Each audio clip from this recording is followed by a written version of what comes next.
आपके सामने एक ऐसी कंपनी के बारे में बात करी गई जिसके बारे में पिछले 2 से 3 साल में बजट स्पीच में भी नाम लिया जा रहा है। कंपनी का नाम है shipping corporation of India.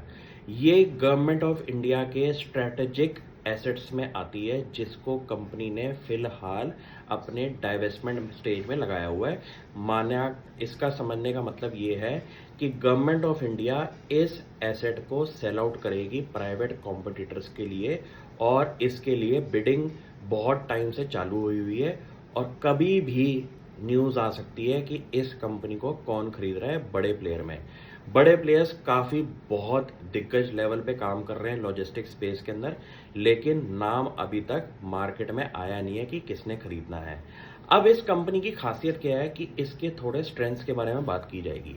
India का जितना भी इंपोर्ट सामान होता है, जैसे ऑयल एंड गैस के प्रोडक्ट्स, आपका जितना भी कार्गो, वहाँ पे मुट्ठी भर कंपनीज है इंडिया के लिस्टेड स्पेस के अंदर जो कि इस काम के अंदर अपने ओन वेसल्स यूज कर रहे हैं। यहाँ पे शिपिंग कॉरपोरेशन ऑफ इंडिया का काम आता है, और इनका यंग फ्लीट होने की वजह से, जिसके अंदर average life of each vessel है अराउंड 15 ईयर्स की, तो यंग फ्लीट होने की वजह से आपको ये पता है कि इनके पास जितने भी एसेट्स हैं वो रिलेटिवली अभी न्यूअर एक्वायर्ड किए गए हैं। आपको ये देखना है कि कंपनी का कोर स्ट्रेंथ एरिया है कि इंडिया की कोस्टल लाइन के अंदर जहाँ पे इंपोर्ट और एक्सपोर्ट होगा उसकी लॉजिस्टिक सर्विस के अंदर यहाँ पे कंपनी के ओन्ड वेसल्स हैं, और इंडिया की एकमात्र कंपनी है जो कि सिर्फ एलएनजी ट्रांसपोर्टेशन के अंदर भी ऑपरेट करती है। तो आप ये सोचिए, इंडिया के अंदर अगर एलएनजी आ रहा है तो उसका जो वेसल ट्रांसपोर्टेशन का होगा इंपोर्ट करने के लिए, वो शिपिंग कॉरपोरेशन के फ्लीट से ही आया होगा।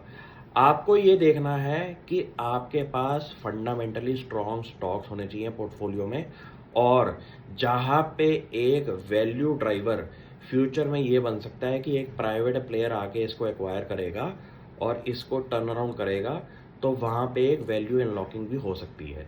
दूसरी चीज, आपके कंपनी के एसेट्स जो हैं वो स्ट्रांग होने चाहिए, क्योंकि जो खरीदेगा बंदा उसके दिमाग में एक ही चीज होगी कि मैं एक फेयरली प्राइस्ड एसेट खरीदूं जिसके अंदर वैल्यू भी मेरे लिए हो और जिसको मैं टर्न अराउंड भी कर सकूं।